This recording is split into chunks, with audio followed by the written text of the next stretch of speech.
Hello everyone, hope you all are fine. आज हम class 4 English का यूनिट 1 माई लैंड का पहला चैप्टर टुगेदर वी कैन इसे पढ़ेंगे, समझेंगे और इसकी क्वेश्चन आंसर्स करेंगे। ठीक है, तो टुगेदर वी कैन नाम से आपको समझ में आ रहा होगा। टुगेदर मतलब एक साथ। ठीक है, टुगेदर का मतलब होता है एक साथ। वी मतलब हम, कैन मतलब कुछ भी कर सकना। ठीक है, तो यहाँ पर कैन का मतलब है कर सकना। तो एक साथ हम कुछ भी कर सकते हैं। अगर हम एक साथ मिलजुल कर कोई काम करते हैं तो हमें उस काम में ज़रूर सफलता मिलेगी।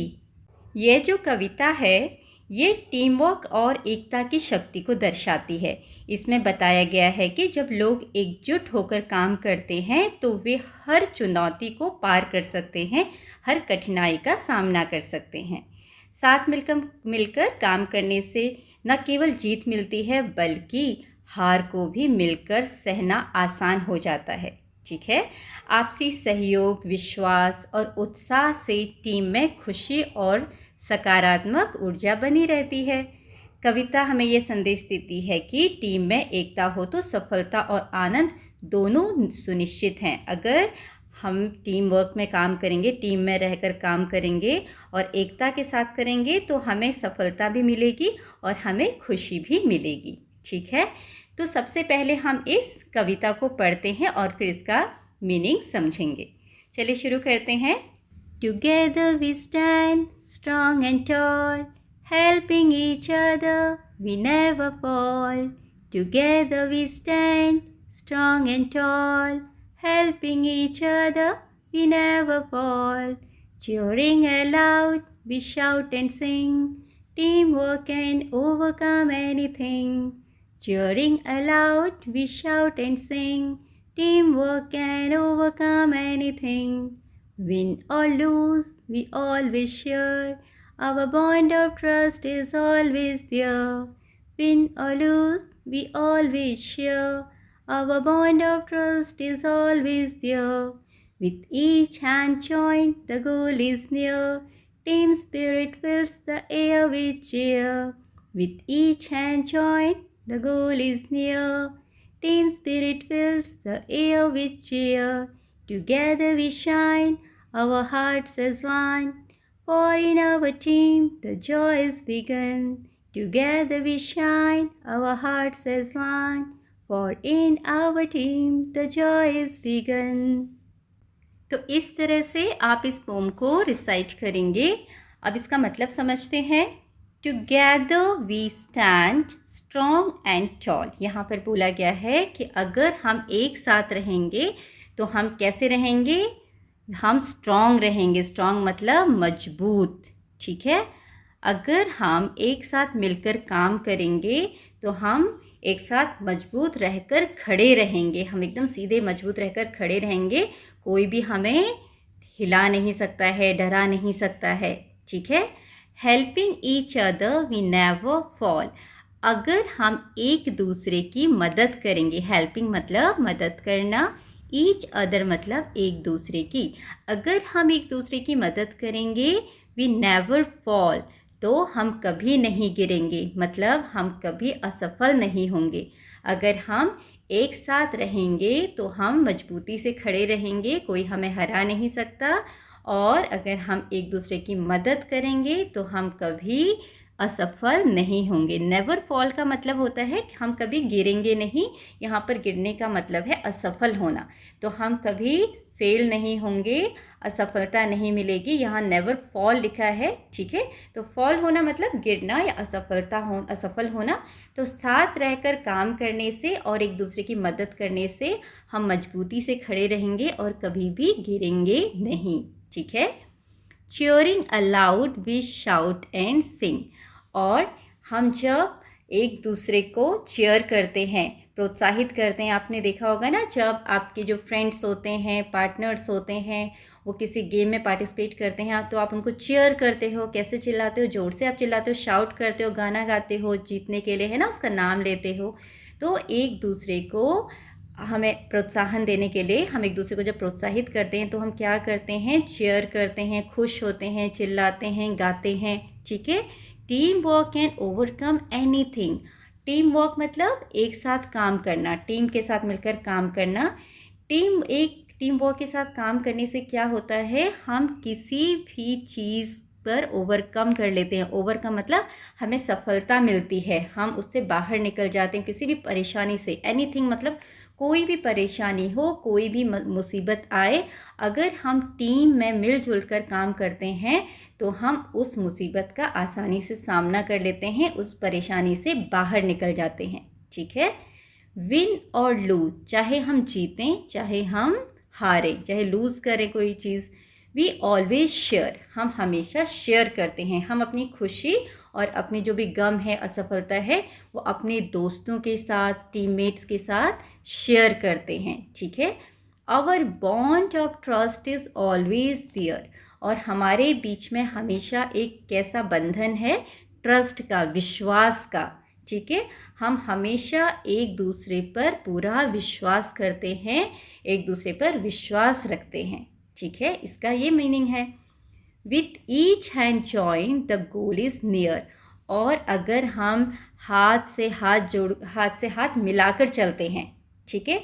एक अपना हाथ अपने साथी के हाथ में पकड़ा कर, हमारा साथी हमारा हाथ पकड़ता है, वो साथी दूसरे साथी का हाथ पकड़ता है, इस तरीके से हम एक साथ चलकर अपने हाथ में हाथ पकड़कर दूसरे का आगे बढ़ते रहते हैं। तो हमारा जो गोल है, गोल मतलब लक्ष्य, जहाँ पर हमें पहुँचना है, जो हमारा उद्देश्य या लक्ष्य है, वो हमें बहुत पास नज़र आता है। नियर मतलब पास।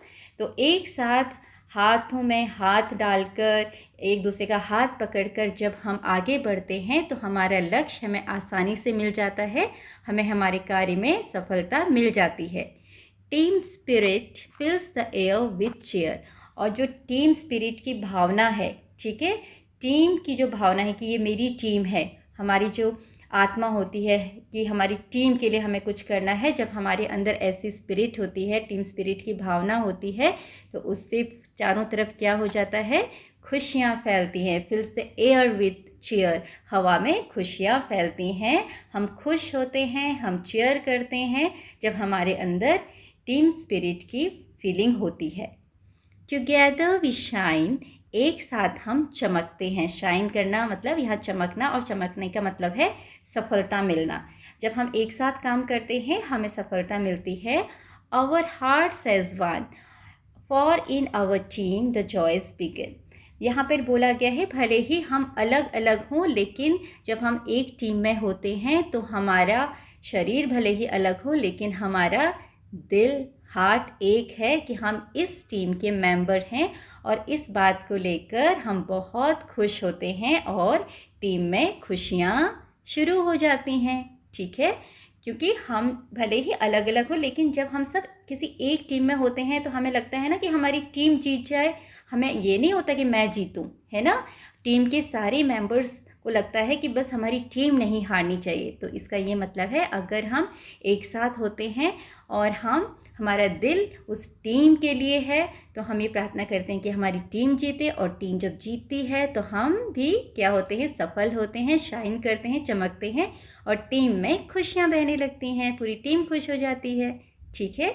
तो ये है इस प्यारी सी कविता का अर्थ कि हमें हमेशा मिलजुल कर, एक साथ रहकर एक टीम में काम करना चाहिए। और अगर हम एक टीम में मिलजुल कर एक दूसरे की मदद कर कर, एक दूसरे के हाथ में हाथ डालकर, हाथ पकड़कर एक दूसरे को आगे बढ़ाते हैं, तो हमें हमारा लक्ष्य ज़रूर मिलता है, हम हर काम में सफल होते हैं।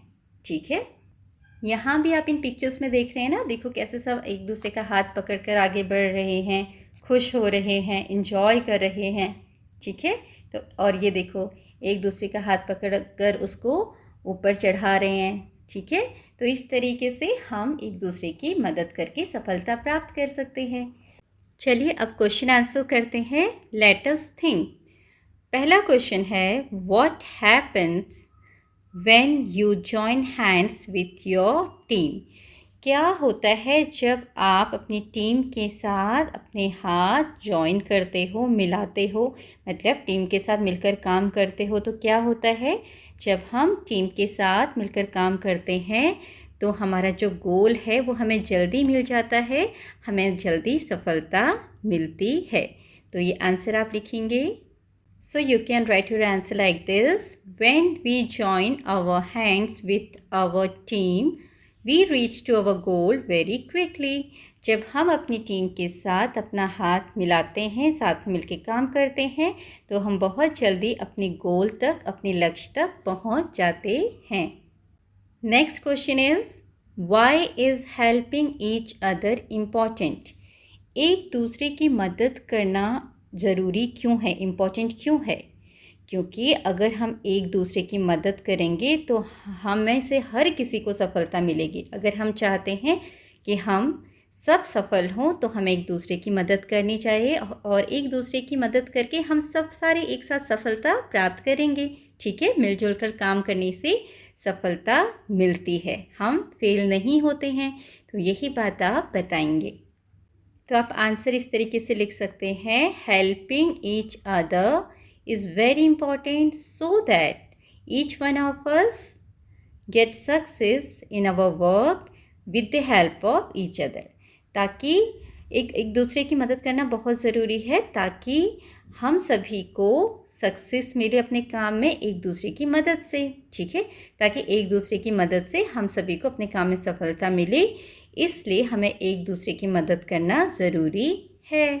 Next is think and discuss. यहाँ आपने सोचना है और डिस्कस करना है। पहला क्वेश्चन है, what makes you feel joyful?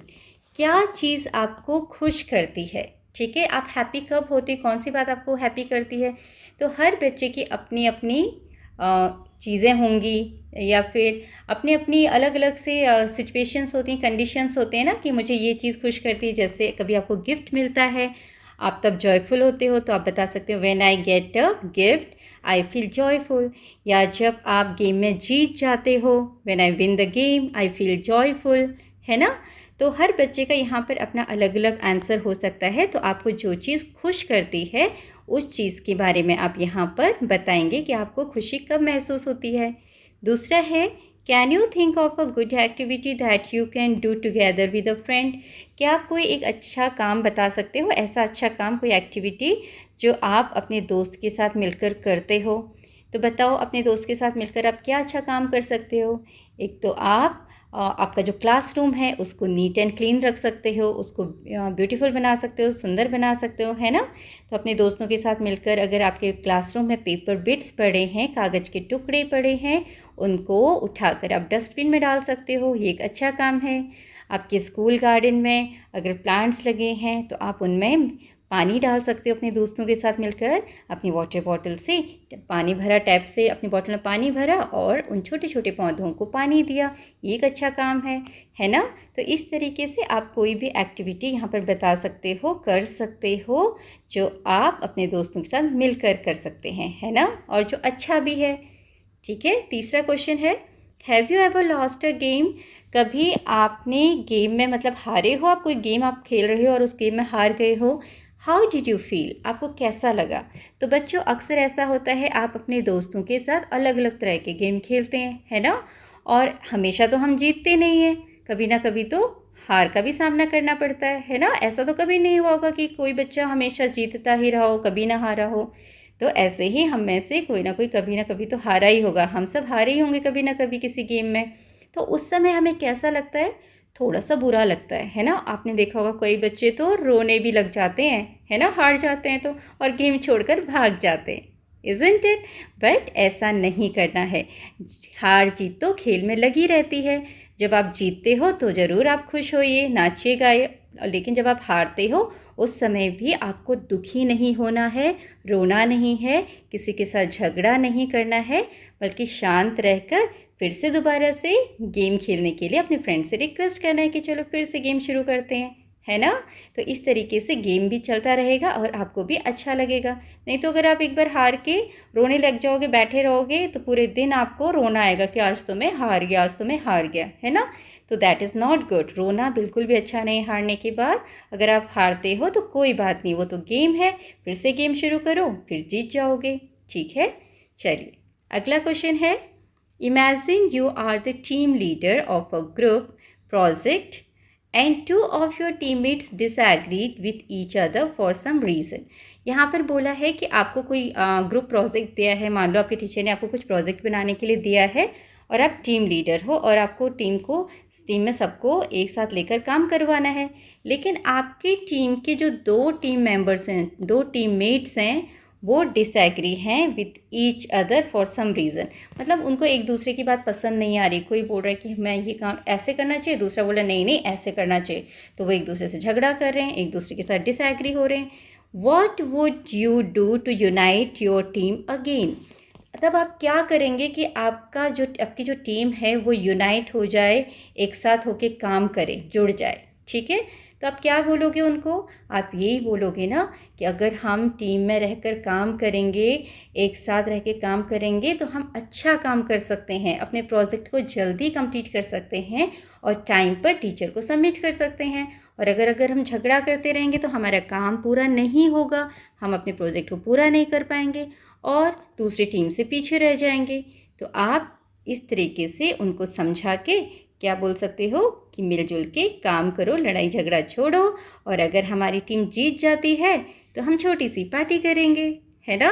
तो मतलब आप टीम लीडर हो, ग्रुप के लीडर हो, तो आप अपने टीममेट्स को मोटिवेट करने के लिए और प्रोत्साहित करने के लिए अपने विचार यहाँ पर बता सकते हो। आप कैसे उनको एक साथ जोड़ के रखोगे ताकि वो अच्छे से मिलकर काम करें।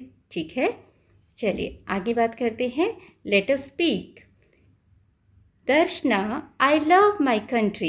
We have different traditions, food, festivals, and languages, but we still stand in unity.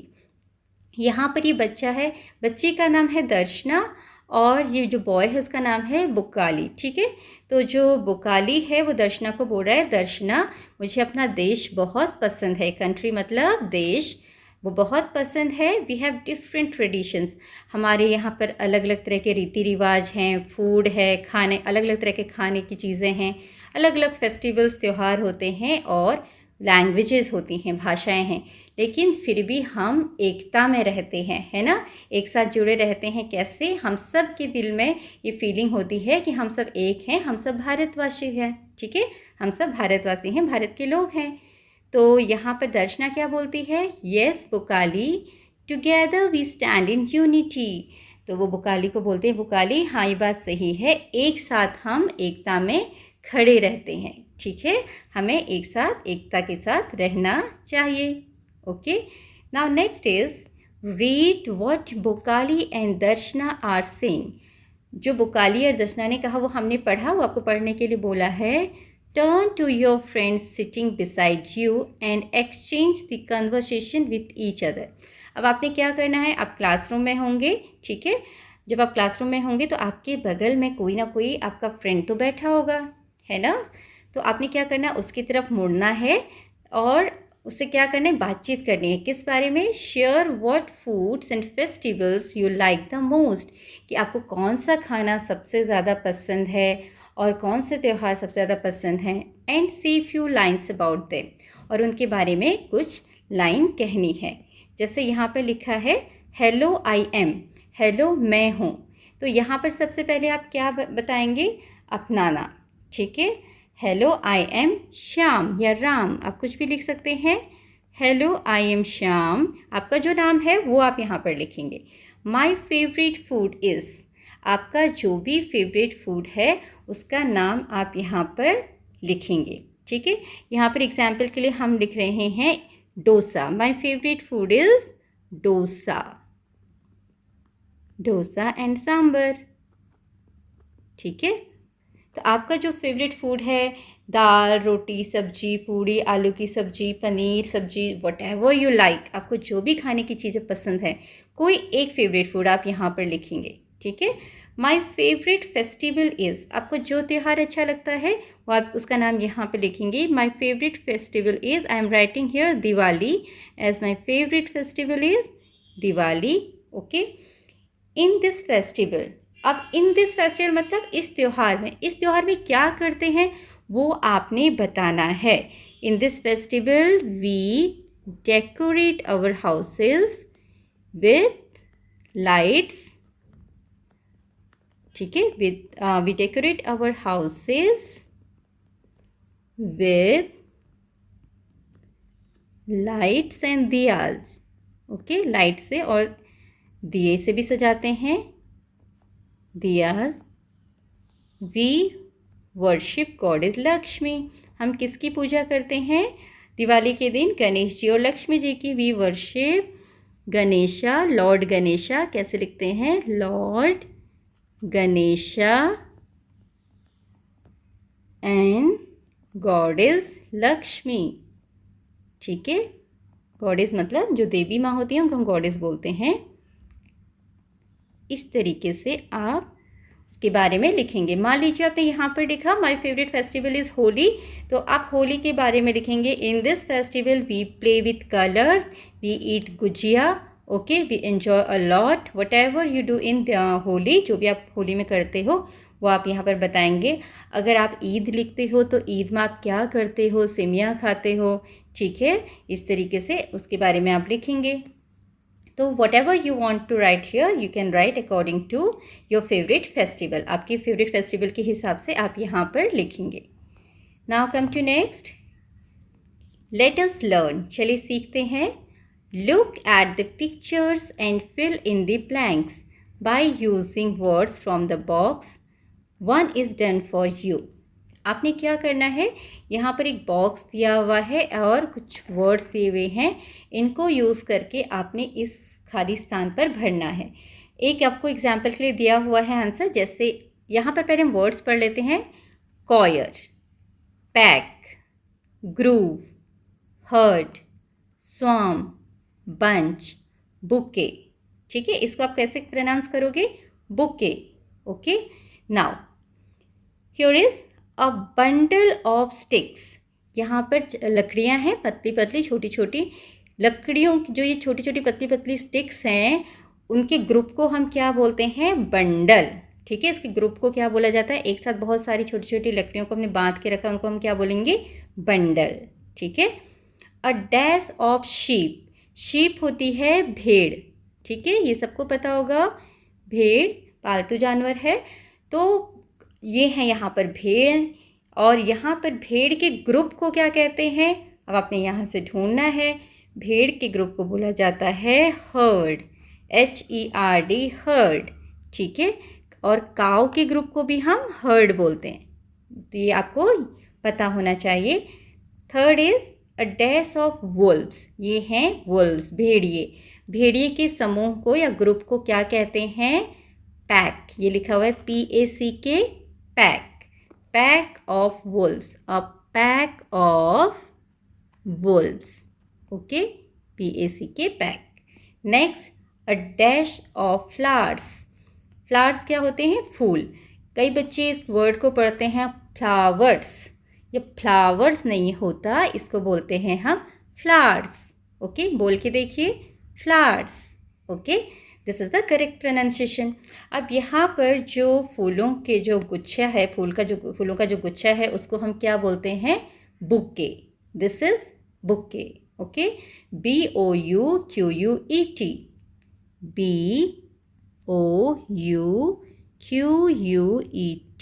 Bouquet. Okay. Next a dash of trees. एक साथ बहुत सारे पेड़ लगे हों. ठीक है. एक ही तरह के जो पेड़ होते हैं वो एक साथ लगे रहते हैं, तो हम उनको क्या बोलते हैं? ग्रूव.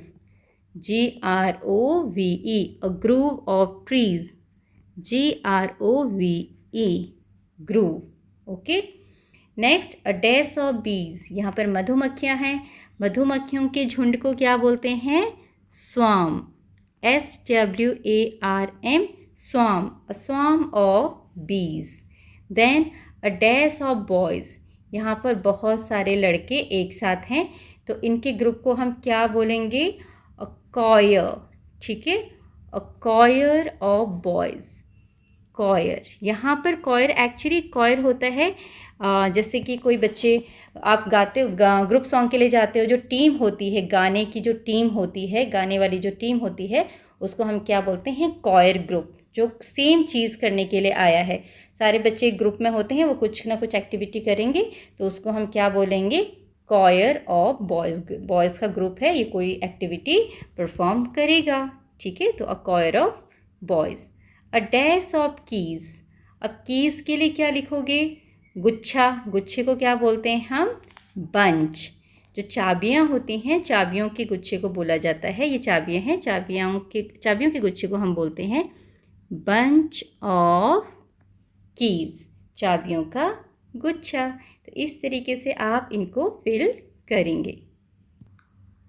तो एक बार हम इन सारे वर्ड्स को रिपीट कर लेते हैं। सबसे पहले है bundle, okay, heard, pack, bouquet, groove, song, coir, bunch. Coir समझ में आया ना? गायक मंडली जिसे हम बोलते हैं, गाने वाला समूह जो गाना गाता है, उसको हम बोलते हैं कॉयर, ठीक है। अब यहाँ पर बोला गया है डू यू नो, क्या आप जानते हो? Honey bees use a waggle dance to communicate with their hive members. क्या आपको पता है जो मधुमक्खियाँ होती हैं वो वैगल डांस करके अपने जो हाइव के मेंबर्स हैं, हाइव मतलब जो छत्ते में और भी मधुमक्खियाँ रहती हैं, उनके साथ बातचीत करते हैं, कम्युनिकेट करते हैं। कम्युनिकेट करना मतलब बात करना, कोई चीज़ बताना। कैसे? Vagal dance. अब वैगल का मतलब होता है हिलना डुलना या लहराना, ठीक है।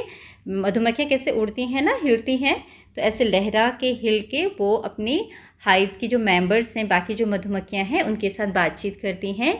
दे share the exact location of flowers having nectar, और वह इस तरीके से हिल डुल के वैगल करके अपनी टीम मेंबर्स को, हाइव मेंबर्स को बताती हैं एग्जैक्ट जगह कि कहाँ पर फूल हैं जिसमें कि नेक्टर है। नेक्टर मतलब फूलों का जो रस है वो है।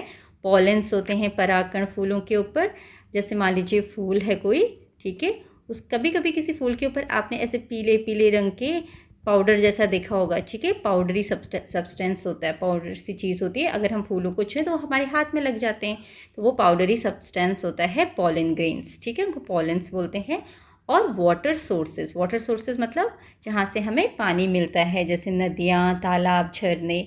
तो जो मधुमक्खियाँ होती हैं डांस करके, वैगल डांस करके, हिल हिल के अपने बाकी हाइव मेंबर्स को बताती हैं कि कहाँ पर फूल हैं जिनमें उनको नेक्टर, पॉलन और वाटर सोर्स कहाँ पर मिलेंगे, उनकी जानकारी देती है। ऐसे ही जो ants also work as a team, जो चींटियाँ होती हैं वो भी टीम में काम करती हैं। Using signals to find food, defend their colony and build complex nest. जो चींटियाँ हैं वो भी एक टीम में मिलजुल कर काम करती हैं और सिग्नल्स देती हैं एक दूसरे को कि कहाँ पर फूड है, खाना कहाँ पर है, इसके लिए सिग्नल देती हैं। डिफेंड देयर कॉलोनी, जहाँ पर वो रहती हैं, एंट हिल के अंदर वहाँ पर जो कॉलोनीज़ बनी होती हैं उसके अंदर वो जो घर बनाती हैं उसको डिफेंड करने के लिए, उसकी रक्षा करने के लिए। और बिल्ड कॉम्प्लेक्स नेस्ट, और जो वो अपने घरों को बनाती हैं बड़े कॉम्प्लेक्स होते हैं, जो कठिन से दिखते हैं हमको ना, कितनी छोटी सी चींटी है वो इतने इस तरीके के घर कैसे बना लेती है, उनको हम बोलते हैं कॉम्प्लेक्स से नेस्ट अपने बनाती है। तो उसको बनाने के लिए वो सब टीम में रहकर काम करती हैं और एक दूसरे को सिग्नल्स देती हैं, ठीक है।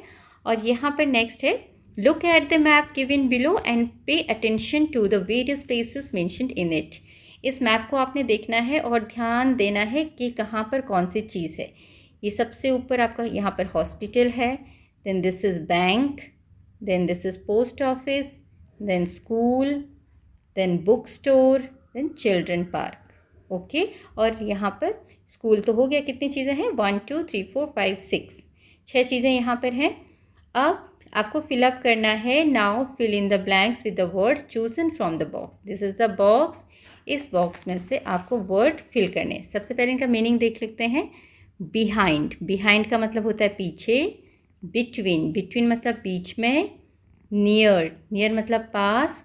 इन फ्रंट ऑफ सामने, ठीक है। तो the post office is dash the hospital, post office hospital के कहाँ पर है, देखो ये है पोस्ट ऑफिस और ये है hospital.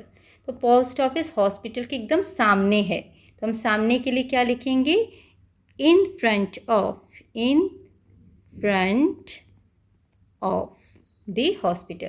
The post office is in front of the hospital. There is a bookstore dash the children park. एक बुक स्टोर है चिल्ड्रन पार्क के, तो ये चिल्ड्रन पार्क ये रहा पूरा और ये है बुक स्टोर, ठीक है यहाँ पर। तो चिल्ड्रन पार्क के पीछे है बुक स्टोर, बीच में है या नियर या पास में है, तो ये पास में है, ना ही पीछे है और ना ही ये बीच में है, ये कहाँ पर है, पास में। तो हम लिखेंगे there is a book store near the children's park. Okay, then यहाँ पर भी एक चीज़ ध्यान दीजिएगा, ये चिल्ड्रंस है, यहाँ चिल्ड्रंस एपोस्ट्रॉफी एस है, इसको एपोस्ट्रॉफी बोलते हैं, इसका मतलब होता है बच्चों का, बच्चों के, ठीक है, बच्चों के पार्क के पास। ये बहुत सारे बच्चे नहीं है इसके, है ना। चिल्ड्रन मतलब भी बहुत सारा होता है, चाइल्ड का प्लूरल चिल्ड्रन, लेकिन कई बच्चे प्लूरल में ये एस जोड़ देते हैं, ठीक है, वो गलत होता है। यहाँ पर चिल्ड्रन एपोस्ट्रॉफी एस का मतलब है बच्चों के पार्क के पास, ठीक है। The bank is dash the school, bank जो है वो स्कूल के कहाँ पर है, ये रहा बैंक और यह है स्कूल। तो बैंक जो है इस स्कूल के कहाँ पर है, पीछे साइड में, ठीक है ना, पीछे है। पीछे के लिए क्या लिखते हैं हम, behind, BEHIND, behind. The bank is behind the school. Next है देयर इज़ एन एम्बुलेंस, एक एम्बुलेंस है, the post office and the hospital. Ambulance post office और हॉस्पिटल के कहाँ पर है, ये रही एम्बुलेंस, ये पोस्ट ऑफिस और हॉस्पिटल के बीच में है, ठीक है, ये बीच में, बीच वाली जगह है, तो हम इसको लिखेंगे बिटवीन, बिटवीन मतलब बीच में। ओके, इस तरीके से आप इसे लिखेंगे। Now next is let us right, चलिए लिखें। Look at the pictures and answer the questions given below. यहाँ पर बोला है इन पिक्चर्स को देखो और नीचे क्वेश्चंस हैं उनके आंसर दीजिए। तो यहाँ पर देखो एक बच्चा, पहले वाले में ये बच्चा दूसरे बच्चे की हेल्प कर रहा है, यहाँ पर 3 बच्चे मिलके आई थिंक क्लासरूम को साफ़ कर रहे हैं, ठीक है, और चीज़ें अरेंज कर रहे हैं और क्लीन भी कर रहे हैं। यहाँ पर एक छोटी बच्ची, एक दादी हैं, ओल्ड लेडी हैं, उनको सड़क पार करवा रही हैं। यहाँ पर ये बच्चे 3 बच्चे हैं जो पेंटिंग कर रहे हैं और यहाँ पर टीचर हैं जो बच्चों को पढ़ा रही हैं, कुछ क्वेश्चन कर रही हैं, बच्चों ने हाथ खड़ा किया हुआ आंसर देने के लिए, ठीक है। तो पहला क्वेश्चन है what is Lubang doing to help his injured friend and what will they do next.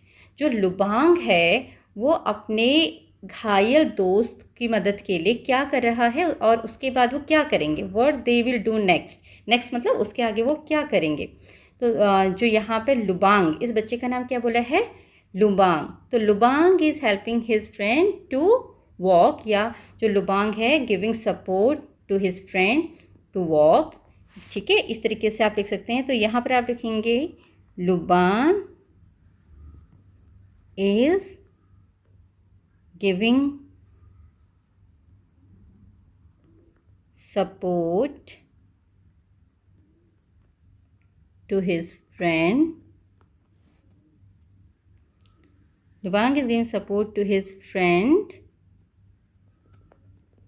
to walk. और आप सिंपली ये भी लिख सकते हो Lubang is helping his friend to walk.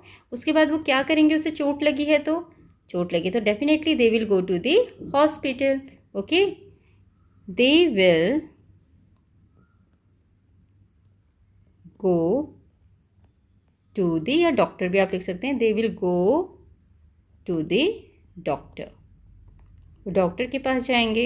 Okay, next what are Obang, Manya and Tina doing and what will they do next. अब second picture में देखो ओबांग, मान्या एंड टीना, ये ओबांग है, ये मान्या मान लीजिए, टीना है, ये क्या करें, they are cleaning the classroom. Okay, तो हम लिख सकते हैं यहाँ पर they are cleaning the class room. Okay okay उसके बाद हम क्या लिखेंगे? First they are cleaning the classroom. After that what will they do next? Next they will wash their hands. Next they will wash their hands properly. ठीक है, काम करने के बाद हमें अपने हाथ अच्छे से धोने चाहिए. तो वो भी पूरा क्लीन करने के बाद क्लासरूम को अपने हैंड्स को अच्छे से साफ करेंगे, वॉश करेंगे. Okay. Third is what is Anna doing and what will the old lady do next? अब यहाँ पर अन्ना है, ये जो बच्ची है इसका नाम है अन्ना, और ये जो ओल्ड लेडी है उसको रोड क्रॉस करवा रही हैं. तो आप क्या लिखेंगे? तो यहाँ पर आप आंसर लिखेंगे Anna is helping the old lady. Anna is helping the old lady to cross the road. Lady to cross the road. ठीक है. And then what will the old lady do next? Next the old lady will bless and thank her. जो old lady है वो उसको bless करेगी, आशीर्वाद देगी और उसको थैंक यू बोलेगी. ठीक है, THANKS, थैंक हर. ओके, इस तरीके से आप इसे लिखेंगे. Now next, fourth, what are Zakir, Gulpreet and Gilshree doing and what will they do next? जो तीनों बच्चे हैं ज़कीर, गुलप्रीत एंड गिलाश्री. ओके, गिलाश्री है, यहाँ पर ये तीन बच्चे हैं, ये क्या कर रहे हैं? They are making a painting. ठीक है, वो एक पेंटिंग बना रहे हैं. तो यहाँ पर हम लिखेंगे they are making a painting, या फिर they are colouring a picture. Okay, इस तरीके से आप लिख सकते हैं, they are making a painting और they are colouring a picture. Then what will they do next? उसके बाद वो क्या करेंगे? they will show it to their teacher. वो अपने टीचर को भी दिखा सकते हैं. and they also clean the table. वो अपनी टेबल को साफ करेंगे और जो भी चीज़ें उन्होंने यहाँ पर रखी हुई हैं उन सबको अच्छे से जगह पर रखेंगे. तो इस तरीके से आप कुछ भी यहाँ पर लिख सकते हैं जो आपको ठीक लगे. ठीक है, तो यहाँ पर हम लिखेंगे next they will clean up their art supplies. मतलब उसके बाद उनकी जो आर्ट की जो चीज़ें हैं, ड्राइंग्स हैं, पेपर्स हैं, कलर्स हैं, ओके, ब्रशेस हैं, उन सबको वहाँ से हटाएंगे, टेबल को क्लीन करेंगे. Okay, next is what are the students doing and what will the teacher do next? बच्चे क्या कर रहे हैं, उसके बाद टीचर क्या करेंगे? तो यहाँ पर पिक्चर को देखकर आपको लग रहा है ना कि बच्चे अपना हैंड रेज कर रहे हैं, हाथ खड़ा कर रहे हैं आंसर देने के लिए, और उसके बाद टीचर किसी एक से आंसर पूछेंगी. तो same thing you have to write here. The students are raising their hands, raising their hands, अपना हाथ उठा रहे हैं, हाथ खड़ा कर रहे हैं. Raising their hands too, you have to correct the spelling here, HANDS, raising their hands to answer. Then what will the teacher do next? Next the teacher will give permission to one student to give the answer. The teacher will give permission to one student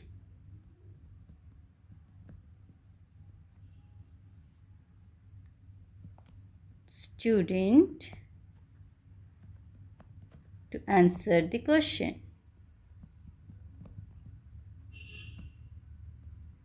okay, teacher एक बच्चे को permission देंगी answer देने के लिए. In this type you have to write the answer. Now next is letters 2. Working together, एक साथ काम करना. Create your symbol for togetherness by following the simple steps given below and paste a picture of what you have created in the box. आपने क्या करना है, togetherness का एक सिंबल बनाना है. उसके लिए आपको कौन कौन सी चीज़ें चाहिए, एक प्लेन पेपर, एक pencil, pen, crayon colours, any sketch pen भी लिख सकते हैं आप, एंड सीजर्स और कैंची. Take a sheet of paper and fold in this way. इस तरीके से आपने क्या करना है, पेपर लेना है और उसको आगे पीछे इस तरीके से फोल्ड कर देना है. देन फैन जैसे बनाते हो ना आप, उसी तरीके से है. Draw one side of a body including head, neck, hand, dress, leg and shoe. You can draw a boy और अ गर्ल. यहाँ पर या तो बॉय या एक गर्ल इस तरीके से आप ड्रॉ कर सकते हैं. देखो यहाँ पर एक गर्ल इस तरीके से बनाई है. ये सर हो गया, ये हैंड हो गया, ये उसकी ड्रेस फ्रॉक हो गई और ये नीचे के पैर हो गए. तो इस तरीके से बना दिया. और उसके बाद क्या करना है, cut the paper along the drawing with seizures.